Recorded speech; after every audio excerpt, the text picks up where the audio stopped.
The water hit me like a concrete wall, and in that split second before I went under, time seemed to freeze.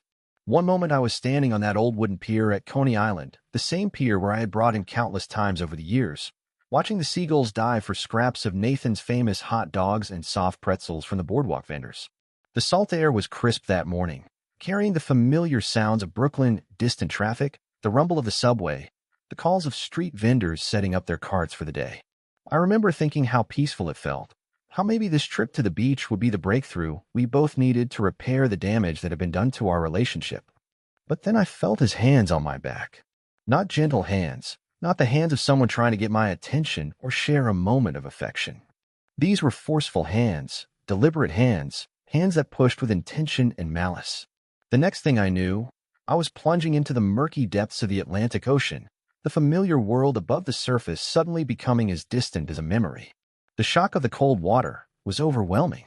The ocean in March is brutal, probably around 45 degrees, cold enough to steal your breath and send your body into immediate shock. My lungs seized up as the icy salt water rushed into my mouth and nose, burning like liquid fire, tasting of seaweed and pollution, and the metallic tang of fear.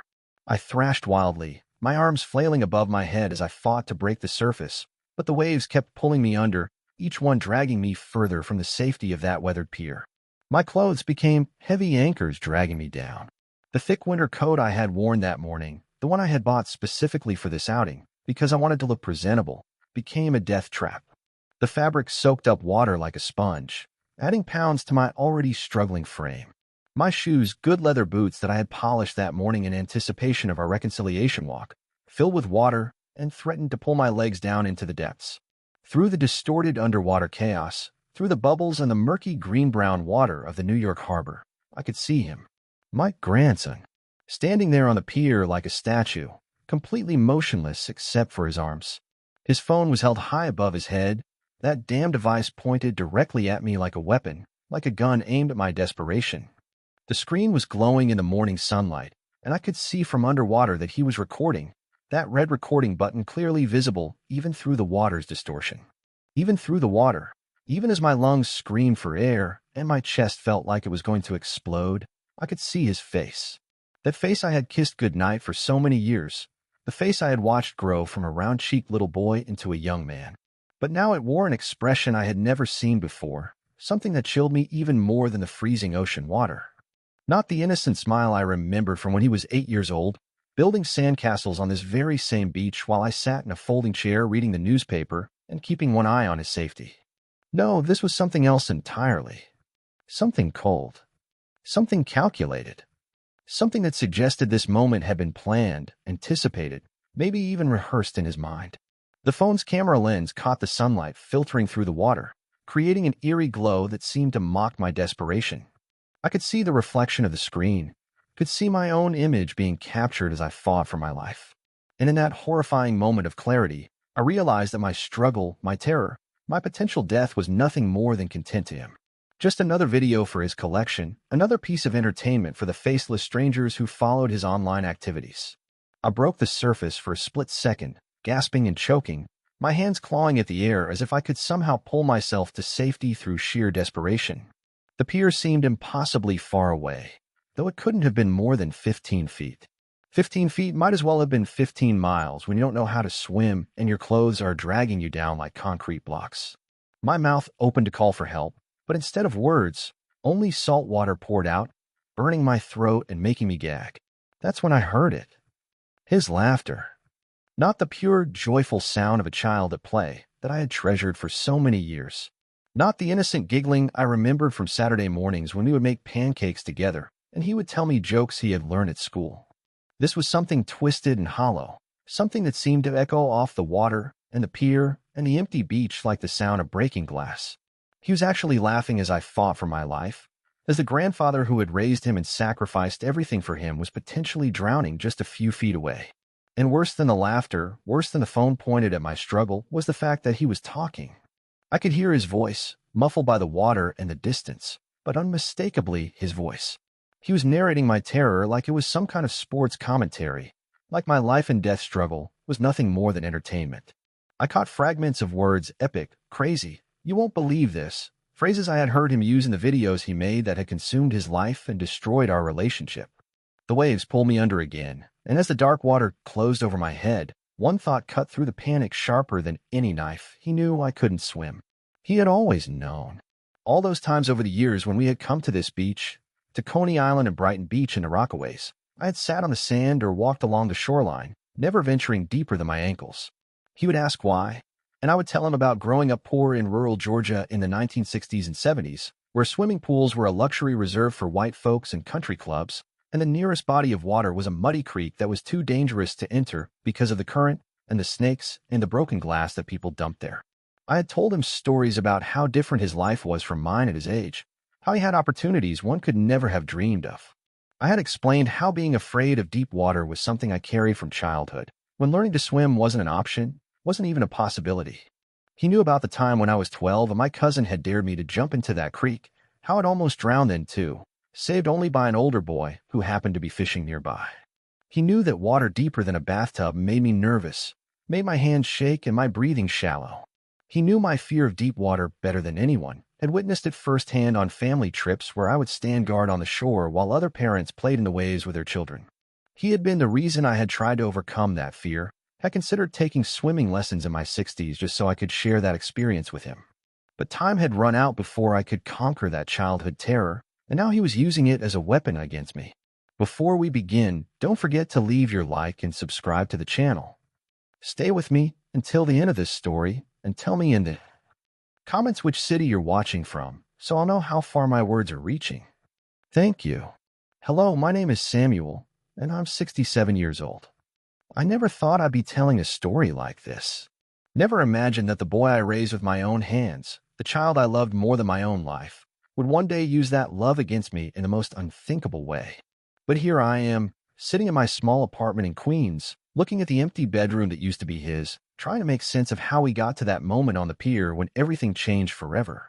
This is a story about love and betrayal, about the price of unconditional devotion, and about how the very technology that was supposed to bring us closer together ended up tearing us apart. It's a story about second chances and broken trust, about raising a child in a world I didn't understand, and about learning too late that sometimes love isn't enough to save someone from themselves. The story I need to tell you doesn't begin with that moment in the water, though that's where it reaches its terrible climax. No, this story begins 17 years ago, on a night that changed everything about who I was and what my life would become. It was a Tuesday in November. I remember that detail clearly because Tuesdays were always our family dinner nights when I was growing up, and I had continued that tradition with my own son Marcus. I was living peacefully in my small house in East Atlanta at the time, in a neighborhood called Glenwood Park where the houses were modest but well-maintained, where everyone knew each other's names and looked out for one another's children. It was the kind of community where you could leave your front door unlocked and trust that your neighbors would keep an eye on your property while you were at work. I had saved for years to buy that house, a simple two-bedroom bungalow with a front porch where I could sit in the evenings and watch the world go by. I had just retired 3 months earlier from 32 years of working at the Ford assembly plant in Hapeville, just south of Atlanta. For over 3 decades, I had gotten up every morning at 5 o'clock, made myself coffee and simple breakfast, and driven to that factory where I installed windshields on cars that would end up all over the country. It was honest work, steady work, work that had allowed me to raise my son as a single father and put money aside for my retirement years. The transition to retirement had been everything I had hoped it would be. For the first time in my adult life, I could sleep past 6 in the morning if I wanted to. I could spend entire afternoons tending to my small vegetable garden behind the house, growing tomatoes and peppers and collard greens that reminded me of my childhood on my grandmother's farm. I had started volunteering at the local community center, helping kids with their homework and teaching them about automotive maintenance. Life was simple, peaceful, and exactly what I had worked so hard to achieve. That Tuesday evening, I was in my living room watching the 11 o'clock news, something about the mayor's new policies for downtown development, when my telephone rang. It was that sharp, urgent sound that cuts through the night and tells you immediately that something is wrong, that normal life is about to be interrupted by forces beyond your control. I remember looking at the clock and thinking that nobody called with good news at 11:15 at night. The voice on the other end belonged to a police officer in Birmingham, Alabama, a woman named Detective Rodriguez with a gentle but professional tone who would change my entire world with her next words. She told me there had been an accident on Interstate 65, that my son Marcus and his wife Jennifer had been killed in a head-on collision with a drunk driver who had been traveling the wrong way down the highway. They had been driving home from a parent-teacher conference for their 8-year-old son, my grandson, discussing how well he was doing in school and what activities they wanted to sign him up for in the spring. The drunk driver had been a 23-year-old college student who had been drinking at a fraternity party and decided to drive home instead of calling for a ride. He had survived the crash with minor injuries, while my son and daughter-in-law, two of the most responsible people I had ever known, were killed instantly. The randomness of it, the senselessness of losing two good people because of one person's selfish decision, was almost too much for my mind to process in that moment. Detective Rodriguez explained that my grandson had been staying overnight with a neighbor family, thank God, or he would have been in that car too. But now he was alone, completely alone in this world except for me. The officer told me that child services needed to know if there was family who could take him, otherwise he would have to go into the foster system while they search for relatives.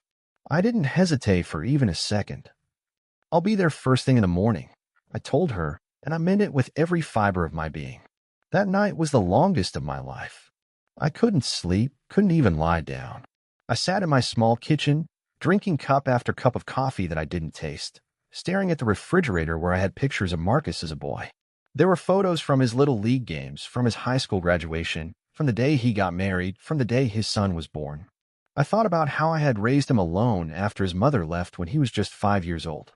His mother had been young when we got married, barely 19, and I think the reality of motherhood and marriage had overwhelmed her. She left one morning while Marcus was at school, leaving only a note saying she wasn't cut out for the responsibility and needed to find herself. I never heard from her again, never even knew if she was alive or dead. So it had been just me and Marcus against the world for 13 years, and I had done my best to be both father and mother to him. I had worked double shifts at the plant to make sure we had everything we needed. I had learned to cook meals that a growing boy would eat, had taught myself to help with homework subjects I barely understood, had attended every single baseball game and school play and parent conference. Marcus grew up to be a good man, a devoted father, worked as an electrician, and never gave me a day's trouble. He married Jennifer when he was 25, and they had been happy together for 8 years. Now he was gone, and I was going to have to start all over again with his son. The drive to Birmingham took me 4 hours through the darkness of pre-dawn Alabama highways, and with every mile, I wondered if I was making the right decision. I was 60 years old, set in my ways, comfortable in my routine. What did I know about raising a child in this new world of computers and video games and all the technology one barely understood? The world my grandson was growing up in was completely different from the one where I had raised Marcus. Kids today had access to information and influences that didn't even exist when Marcus was young. But then I thought about that little boy, probably scared and confused, probably wondering why his parents weren't coming to pick him up from his sleepover. I thought about him being placed with strangers, bouncing from foster home to foster home, never having the stability and love that every child deserves. I pressed harder on the gas pedal and prayed that I would be enough for him, that love could make up for whatever experience I lacked. When I first saw him at the Child Services office in Birmingham, my heart nearly broke into pieces. He was sitting in a chair that was too big for him, wearing the same clothes he had worn to school the day before, clutching a small Spider-Man backpack like it contained everything he had left in the world. His eyes were red from crying, but he was trying so hard to be brave, trying to hold himself together the way children do when they sense that the adults around them are barely holding it together themselves. He looked exactly like Marcus had at that age, with the same deep brown eyes and the same stubborn set to his jaw that I recognized from my own reflection in the mirror. When he saw me walk into that sterile office with its fluorescent lights and institutional furniture, he ran into my arms without hesitation, and I felt his small body shaking with silent sobs. In that moment, holding him against my chest and feeling his tears soak through my shirt, I knew right then that moving to New York to be near him was the only choice I could make. The social worker, a kind woman in her 40s who had obviously dealt with thousands of similar situations, explained the legal process to me. There would be paperwork, background checks, home visits, and evaluations to make sure I was capable of providing a stable home for him. But she also told me that given the circumstances, and given that I was his closest living relative, the process would be expedited. She could see how much he needed me, and how much I was willing to do whatever it took to give him a home. The transition wasn't easy for either of us. I sold my house in Atlanta, the house where I had planned to spend my retirement years, and packed up 30 years of memories into boxes that would be shipped to New York. I donated furniture that wouldn't fit in a smaller space, gave away gardening tools that I wouldn't need in an urban environment, and said goodbye to neighbors who had become like family over the years. I found a small two-bedroom apartment in Queens, in a neighborhood called Astoria that had good schools and was relatively affordable on my retirement income. It was loud compared to my quiet neighborhood back home, filled with sirens and car horns and the constant hum of 8 million people trying to make their way in the world. The subway system was confusing, the pace of life was overwhelming, and everything cost more than it had in Atlanta. But it was where my grandson needed to be, close to his school and his friends and everything familiar in his life that wasn't already gone. I enrolled him in counseling with a child psychologist who specialized in grief and trauma, and I went to every session with him. We both had to learn how to be a family again, how to navigate this new reality where I was no longer just the fun grandfather who visited on holidays and brought presents, but the person responsible for homework help and bedtime stories and making sure he ate his vegetables and brushed his teeth and had clean clothes for school. Some nights, after he had gone to sleep, I would lie awake in my small bedroom wondering if I was doing enough, if I was saying the right things, if I could possibly fill the hole that his parents' death had left in his young life. I read parenting books from the library, talked to other parents at his school, and tried to learn about the challenges of raising a child in New York City. I felt like I was constantly playing catch-up, trying to understand a world that was moving faster than I could keep up with. But slowly, over months and then years, we found our rhythm. I learned to make the kinds of meals he liked: mac and cheese from the box instead of homemade, pizza from the corner shop instead of casseroles, snacks that came in colorful packages instead of fruit from my garden. I helped him with his math homework, even when the new methods they were teaching made no sense to me, sitting at our small kitchen table night after night working through problems that seemed designed to confuse parents. I attended every single one of his Little League games at the fields in Flushing Meadows Park, sitting in those metal bleachers with the other parents and grandparents, cheering louder than anyone when he got a hit or made a good catch. I was proud of every small victory, every improvement in his batting average, every time he showed good sportsmanship when his team lost. Baseball became something we shared, something that connected us to the memory of his father, who had also loved the game. He started calling me Papa Sam instead of Grandpa, and that simple change in what he called me felt like we were truly becoming a real family unit instead of just two people thrown together by tragedy. Papa Sam was who I was when I helped him with his homework, when I made him breakfast before school, when I tucked him in at night and listened to his prayers. Papa Sam was the person who worried about him when he was late coming home, who felt proud when his teachers said good things about him, who would have done anything to protect him from further hurt. I worked 2 jobs to make sure he had everything he needed and most of what he wanted. During the day, I worked as a security guard at a downtown office building in Manhattan, taking the subway each morning at 6:30 to be there by 8 o'clock. It was mostly quiet work, sitting at a desk in the lobby, checking IDs and signing in visitors, monitoring security cameras that showed empty hallways and conference rooms. 3 evenings a week, I cleaned offices in a building in Long Island City, working from 6 to 10 p.m. after my day job ended.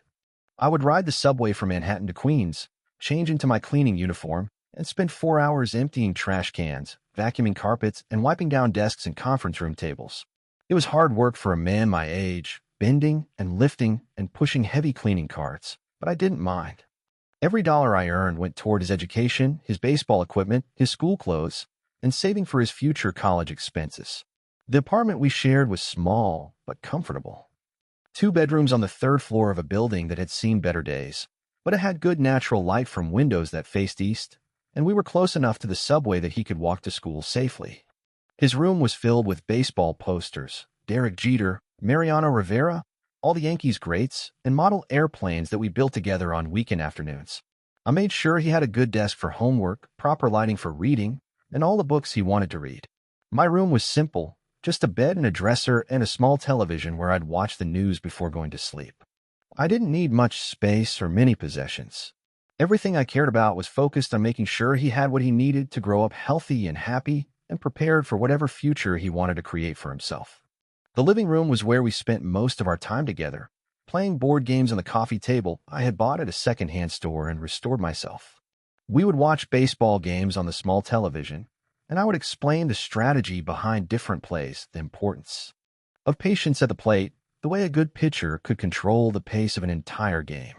Those were peaceful evenings, comfortable and warm, filled with the kind of easy conversation that comes when 2 people genuinely enjoy each other's company. On weekends, weather permitting, I would take him to different neighborhoods throughout the city. We rode the subway to the Bronx to visit Yankee Stadium, where we would walk around the outside of the building, and he would imagine playing on that field someday. We went to the Museum of Natural History in Manhattan, where he was fascinated by the dinosaur exhibits and the planetarium shows. We visited the Brooklyn Bridge and walked across it while I told him about the immigrant workers who had built it more than a century ago. I taught him how to throw a curveball in Flushing Meadows Park, the same way Marcus had learned when he was young, standing in the grass near the baseball fields and working on his grip and his follow-through until he could make the ball break just the way it was supposed to. I showed him how to change a tire and check the oil in a car, practical skills that every man should know, working on my old Toyota in the parking lot behind our building while explaining the importance of taking care of your possessions. We would take the subway to different neighborhoods, exploring places like Little Italy and Chinatown, where I would buy him food he had never tried and tell him stories about our family history. I told him about his great-grandparents who had worked as sharecroppers in rural Georgia, about the struggles and sacrifices that had led to him having the opportunities he had now.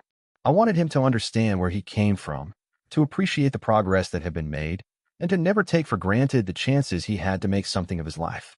Those were good years, the years when he was between 8 and 15. He was a good student, respectful to adults, curious about the world around him. His teachers consistently gave him good grades and positive reports about his behavior and attitude. He had friends from school who would come over sometimes after classes or on weekends, and I'd make them sandwiches and pour glasses of milk and listen to them talk about their plans and dreams and the things that mattered to kids their age. He played baseball through middle school and was actually quite good at it, good enough that his high school coach talked about the possibility of a scholarship if he kept improving and dedicated himself to the sport.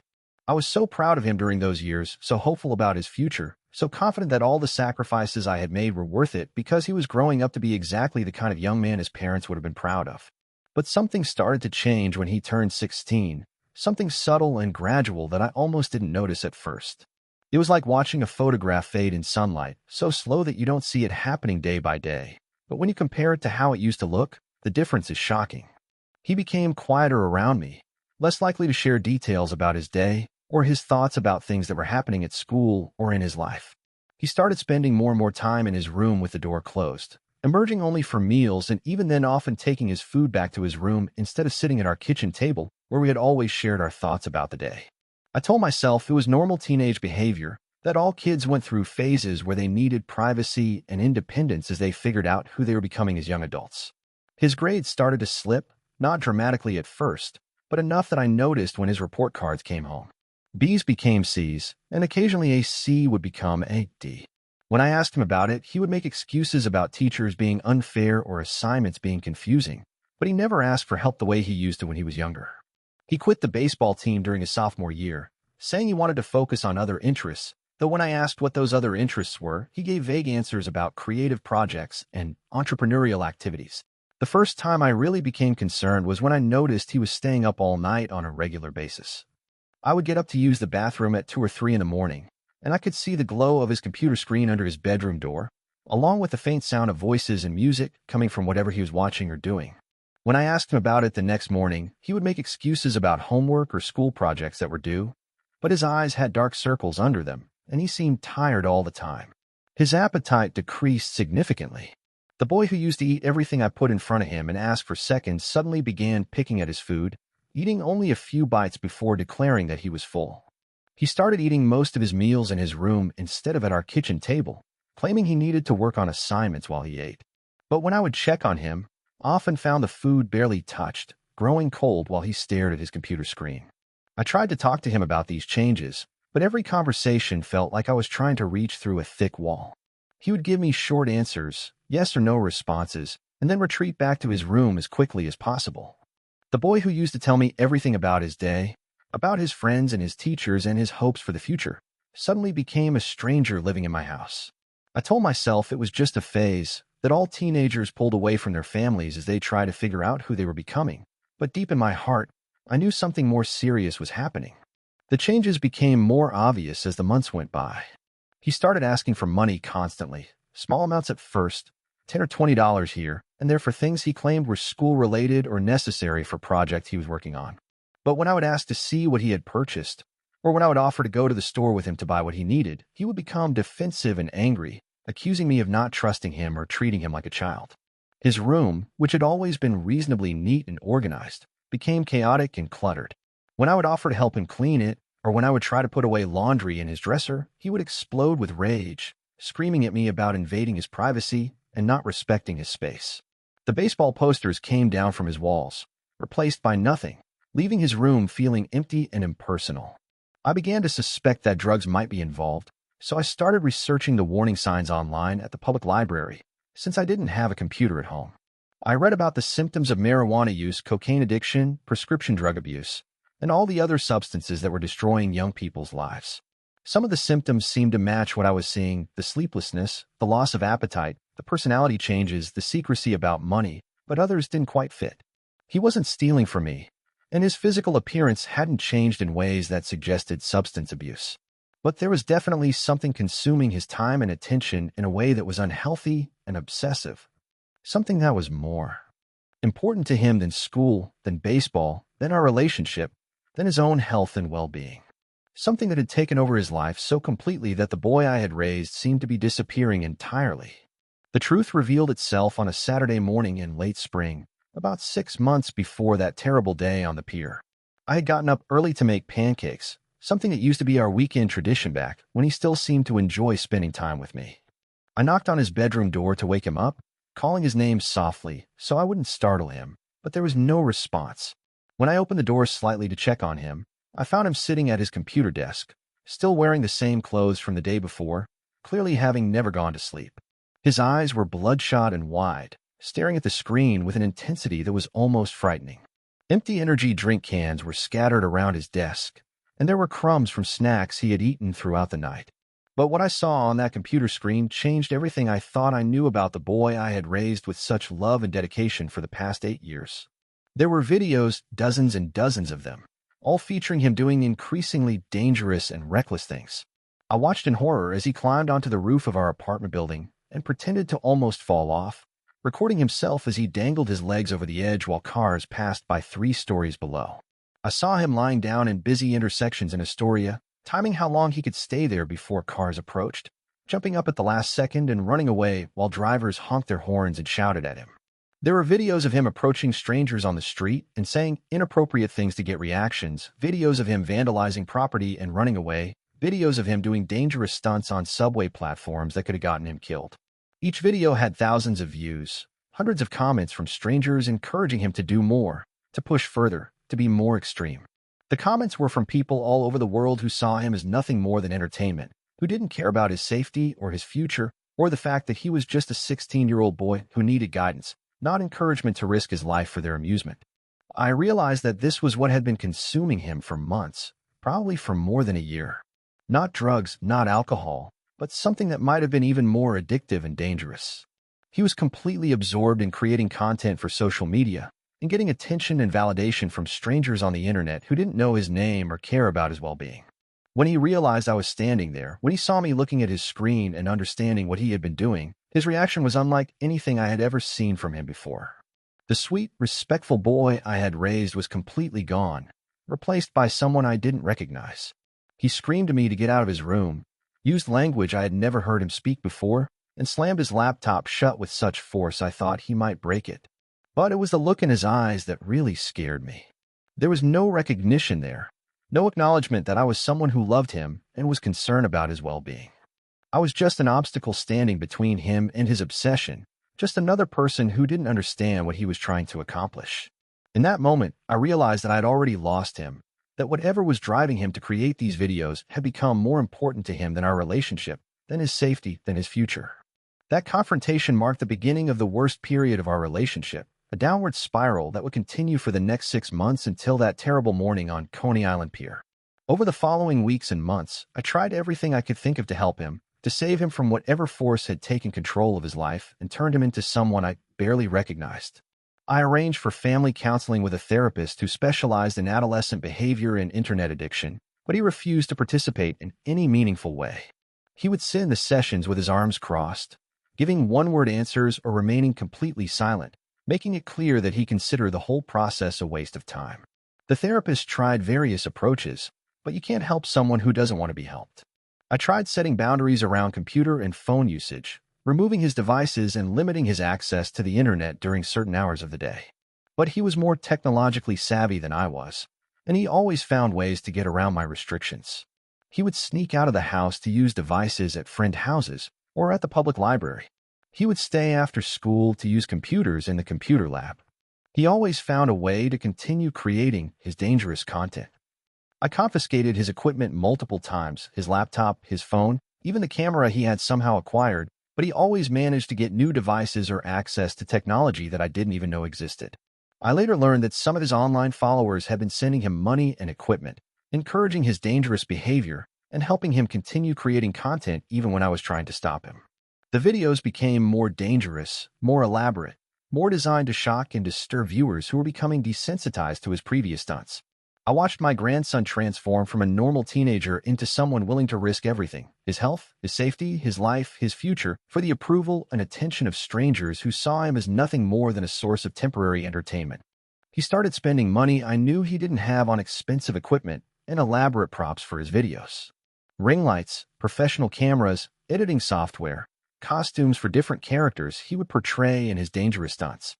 When I asked him where the money was coming from, he told me he was earning it through his online activities, but he was secretive about the details. I later discovered that strangers on the internet had been sending him money through various platforms, essentially paying him to risk his life for their entertainment.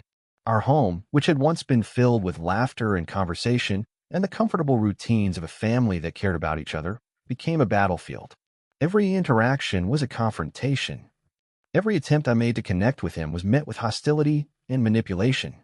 He would alternate between angry outbursts and periods of cold silence that could last for days, treating me like an enemy in my own home. Sometimes he would try to manipulate me with fake apologies and promises to change, but I learned not to trust these moments because they never lasted more than a few days before he was back to his obsessive behavior. The worst part was watching him lose touch with everything that had once mattered to him. His grades fell so dramatically that his teachers were calling me regularly, warning that he might not graduate if things didn't change soon.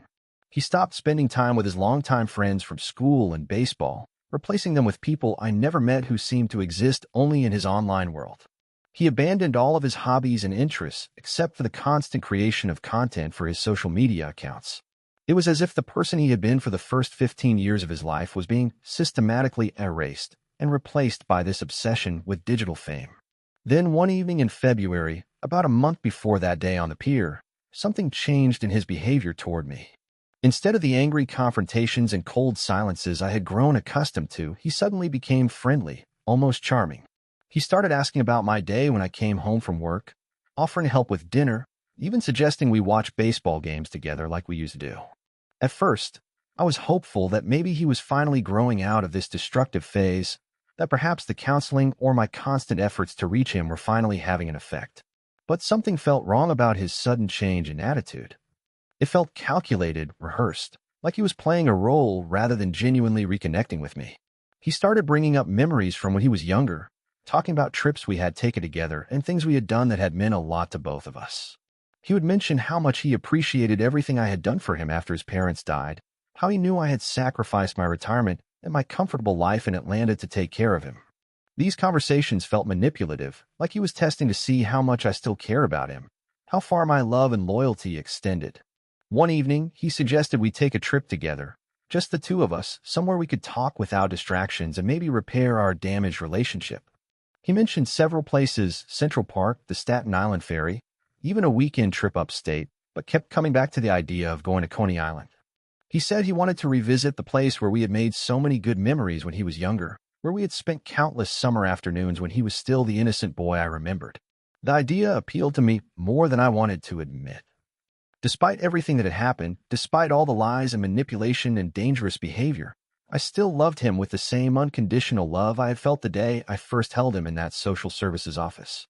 The possibility that we might be able to find our way back to each other, that all the damage might not be permanent, was too tempting to resist. We made plans to go on a Tuesday morning in early March, when the weather was supposed to be clear and the beach wouldn't be crowded with tourists. He seemed genuinely excited about the trip, talking about how we could walk on the boardwalk and maybe get hot dogs from Nathan's Famous like we used to do. He even suggested we could take pictures together, something we hadn't done in years. The morning of our trip, he was in an unusually good mood, chatting about random topics as we rode the subway to Brooklyn. He had his phone with him, as always, but he wasn't constantly staring at it the way he usually did. Instead, he was asking me questions about my childhood, about what it had been like growing up in Georgia, about how I had met his grandmother. It felt like having the old version of him back, the curious, thoughtful boy who used to hang on every word when I told him family stories. When we arrived at Coney Island, the beach was nearly empty except for a few joggers and dog walkers. The amusement park rides were closed for the season, giving the whole area a quiet, almost melancholy atmosphere that seemed perfect for the kind of heart-to-heart conversation I hoped we might have. We walked along the boardwalk for a while, and I pointed out places where we had spent time when he was younger, the spot where he had learned to ride a bike, the bench where we used to sit and share ice cream cones. He suggested we walk out onto one of the fishing piers that extended into the ocean, saying he wanted to see the water and maybe watch some boats go by. I was hesitant because of my fear of deep water, but he assured me we would just walk to the end of the pier and back, that we wouldn't get close to the edge.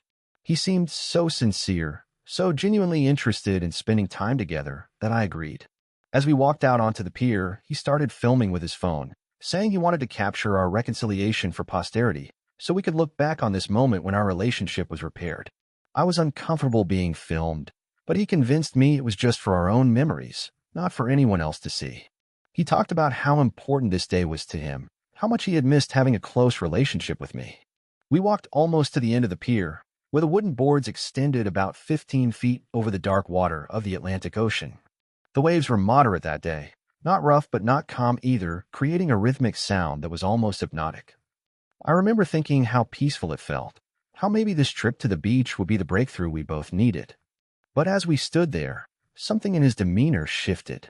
He became quieter, more focused on his phone screen than on our conversation. He kept adjusting angles, checking the lighting, making sure he was capturing everything properly. When I asked what he was doing, he said he was just making sure the video looked good, but his tone had changed from warm and friendly to businesslike and distant. I should have trusted my instincts in that moment. I should have suggested we head back to shore, should have insisted we leave the pier and find somewhere safer to continue our conversation. But I was so desperate to believe that our relationship could be saved, so hopeful that this was the beginning of him returning to the person I had raised, that I ignored the warning signs my gut was sending me. We stood at the end of that pier for several minutes, with him continuing to film while making casual conversation about the view and the weather. I was looking out at the horizon, talking about how the ocean reminded me of my childhood visits to the coast of Georgia with my grandmother, when I felt his presence behind me. I thought he was just moving to get a better angle for his video, but then I felt those hands on my back. The push was sudden and forceful, calculated to send me over the edge before I could react or resist. One moment I was standing safely on the wooden planks, and the next I was falling toward the cold water below, my mind struggling to process what had just happened. In that split second before I hit the water, I heard him talking to his phone camera, his voice excited and animated as he described what he was doing to his online audience. The icy shock of the Atlantic Ocean in March was immediate and overwhelming. My heavy winter clothes became anchors dragging me down, and my natural panic about deep water made it impossible to think clearly or react rationally. I flailed desperately, trying to reach the surface, but the pier seemed impossibly far away, even though it was only about 15 feet above me. Through the water, I could see him standing at the edge of the pier, his phone held steadily as he continued filming my struggle. He wasn't calling for help, wasn't throwing me anything to hold on to, wasn't even pretending to be concerned about my safety. He was just recording, narrating my potential drowning like it was a performance he had planned and rehearsed. In those terrifying moments underwater, fighting for my life while my own grandson filmed my desperation, I realized that this had never been about reconciliation or repairing our relationship. This had been planned, calculated, designed specifically to create the kind of shocking content that would get maximum views and engagement from his online followers. My love for him, my trust in him, my desperate hope that we could find our way back to each other, all of it had been weapons he used against me. I managed to surface briefly, gasping and choking, and heard him laughing as he continued filming. The sound of that laughter, coming from the boy I had raised and loved and sacrificed everything for, was almost worse than the physical sensation of drowning. It was the sound of someone who felt no empathy, no connection, no recognition that the person struggling in the water was the same person who had cared for him for 8 years. That's when I heard the sound of a jet ski engine approaching. A surfer named Mike, a local guy who spent most mornings riding the waves near Coney Island, had seen what happened from about 100 yards away. He had witnessed the push, had seen me fall into the water, and had immediately turned his jet ski toward the pier to help. Mike pulled me out of the water and got me to shore, where someone had already called 911. As the paramedics worked on me, treating me for hypothermia and near drowning, I could see my grandson in the distance, still holding his phone, still filming the aftermath of what he had done. Even as the police approached him and began asking questions, he seemed more concerned about getting good footage than about whether I was going to survive. At the hospital, while I recovered in a warm bed with blankets and 4 fluids helping my body return to normal temperature, Detective Martinez from the NYPD showed me the video that my grandson had already posted online. The title was "Epic Prank on Grandpa, You Won't Believe What Happens," and it already had thousands of views and hundreds of comments. I watched in horror as the video showed the entire incident from his perspective, starting with our walk onto the pier and ending with my rescue from the water. He had edited it to make it seem like entertainment, adding music and text overlays that made my near-death experience look like a comedy sketch. The comments from viewers were mostly people laughing at my desperation, praising him for his creativity and boldness. Some comments were asking if it was real or staged, but many viewers seemed to assume it was just elaborate special effects or acting.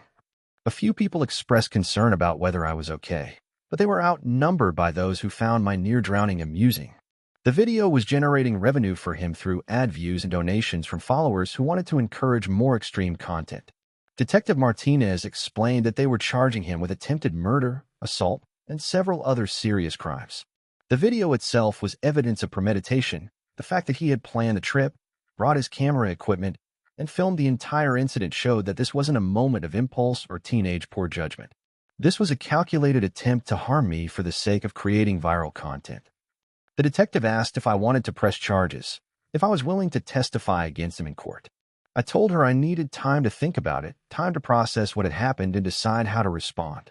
Part of me still couldn't believe that the boy I had raised could have done something so cruel and calculated. Part of me wondered if there was still hope for redemption, still a chance that he could be saved from whatever had corrupted his judgment so completely.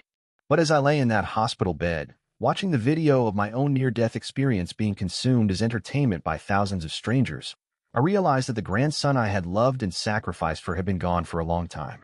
What remained was someone who saw other people, even people who loved him, as nothing more than props in his quest for online fame and validation.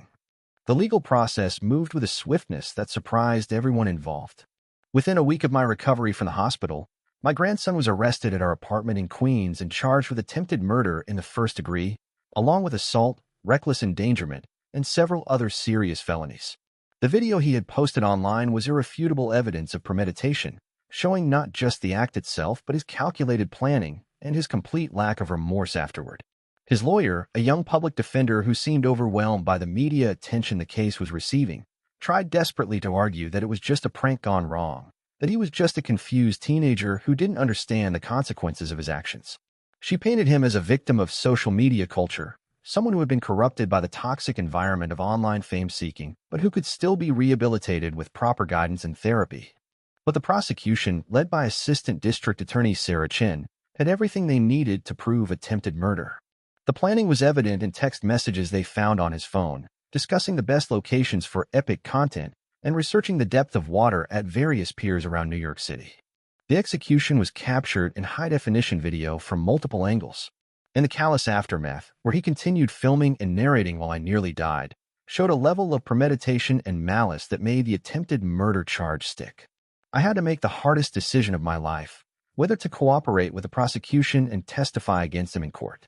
For weeks, I wrestled with this choice while recovering from the physical and emotional trauma of what had happened. The district attorney's office was patient with me, understanding that this wasn't just a legal decision but a profoundly personal one that would define the rest of both our lives. He was still, in my mind, the little boy I had held in that social services office 17 years earlier, still a child I had raised and loved unconditionally through good times and bad.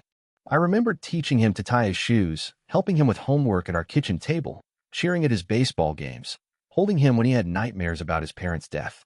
Those memories felt like they belonged to a different person, but they were real, and they made the decision to testify against him feel like a betrayal of everything I had promised him when I became his guardian.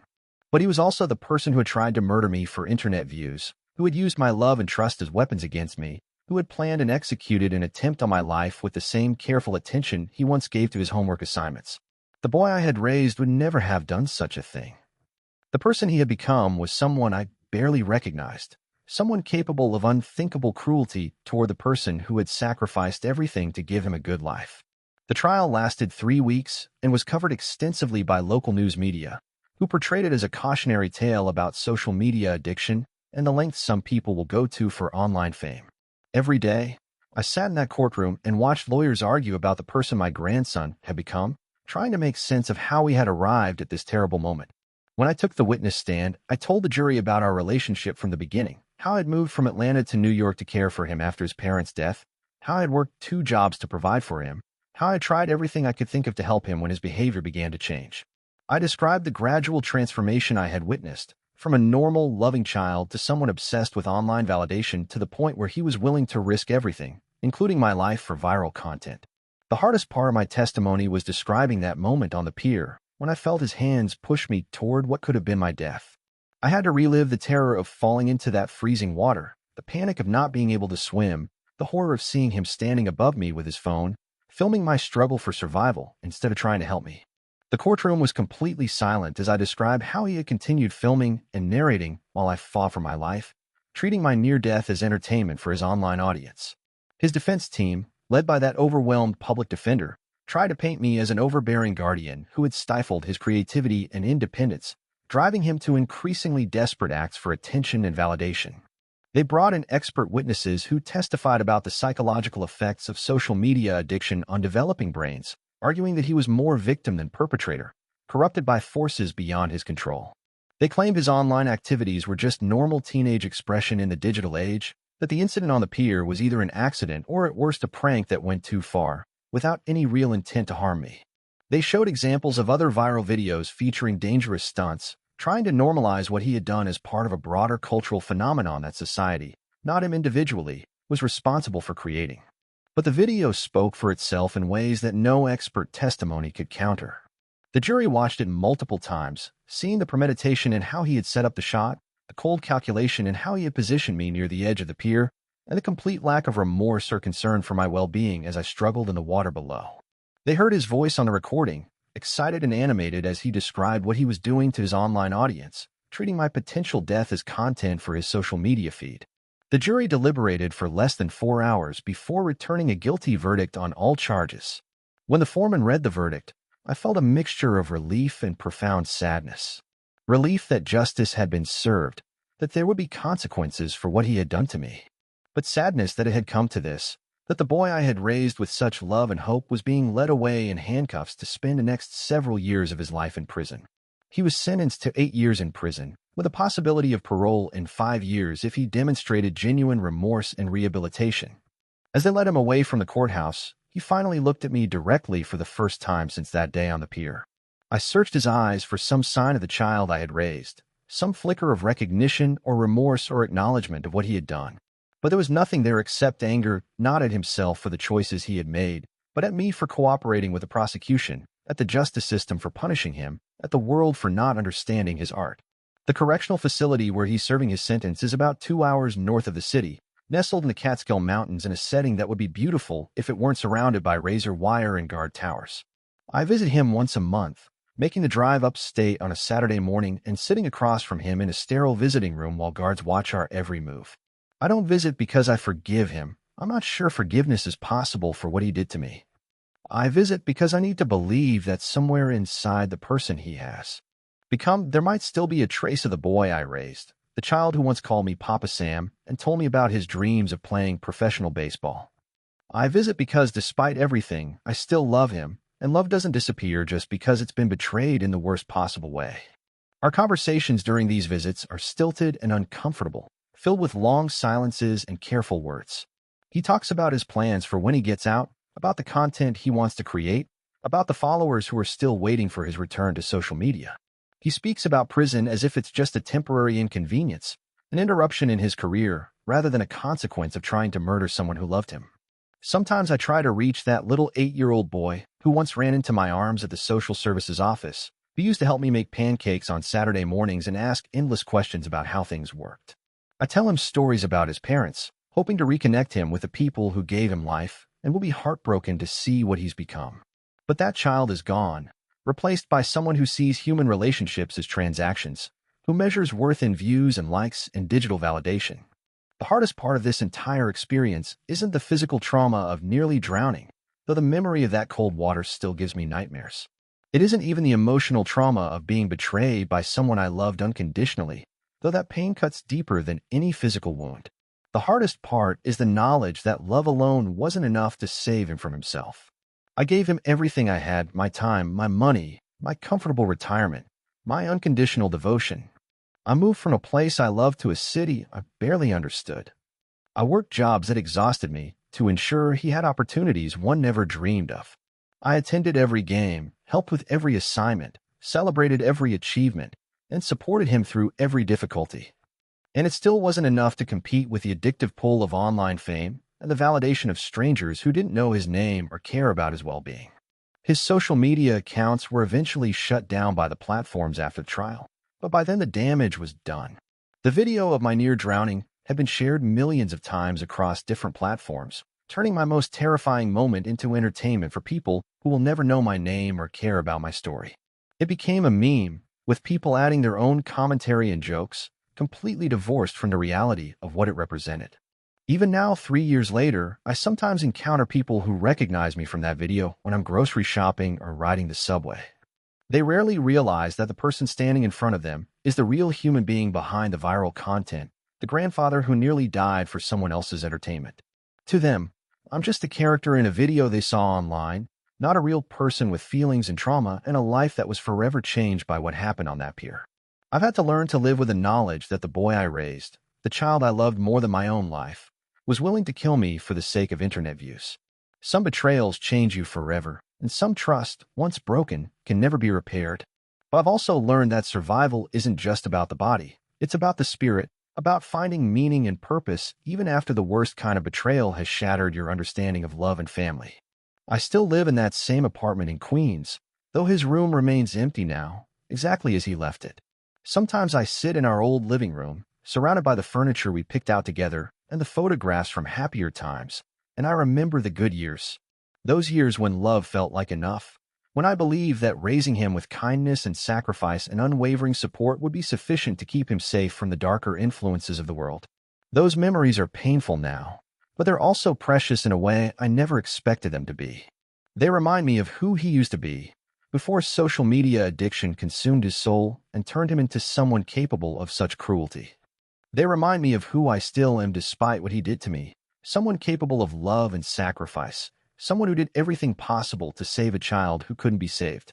I've started volunteering at a local community center, working with other grandparents who are raising their grandchildren in this digital age. I share my story as a warning about the dangerous power of social media addiction and the way it can corrupt even the strongest family bonds. I try to help other families recognize the warning signs I missed, the gradual changes that can indicate a child is being consumed by the pursuit of online validation. Thank you for listening to my story. I hope it serves as a warning about the seductive power of digital fame and the way it can destroy the people we love most. If you're raising children or grandchildren in this connected world, please remember that no amount of views, likes, or online validation is worth a human life. Love them, guide them, set boundaries around their internet usage, and never let them forget that their worth isn't measured by strangers on the internet who don't know their names or care about their futures. And if you're someone struggling with your own relationship with social media, if you find yourself doing increasingly dangerous or hurtful things for attention and validation, please remember that the people who love you in real life are more valuable than any number of followers online. The rush of going viral, the temporary high of internet fame, none of it lasts, but the damage you do to real relationships in pursuit of that fleeting validation can be permanent. Some choices can't be undone, and some relationships, once destroyed, can never be rebuilt. Some betrayals cut so deep that even forgiveness can't heal the wound. The boy I raised learned these lessons too late, in a prison cell where he has years to think about what he traded away for a few minutes of viral fame. How many views is a life worth? How many likes justify destroying someone who loved you unconditionally? How much temporary internet attention is worth sacrificing the people who would give up everything for your happiness and success? These are questions my grandson will have to live with for the rest of his life, questions that will follow him long after he's released from prison, tries to rebuild whatever future remains possible for him. I pray that others will choose differently. I pray that my story will help someone somewhere realize that the love of family is more precious than the applause of strangers, that real relationships matter more than digital ones, and that some prices are too high to pay for 15 minutes of fame. That's the only meaning I can find in this tragedy. The hope that someone else might be saved from making the same terrible choices that destroyed our family and nearly cost me my life.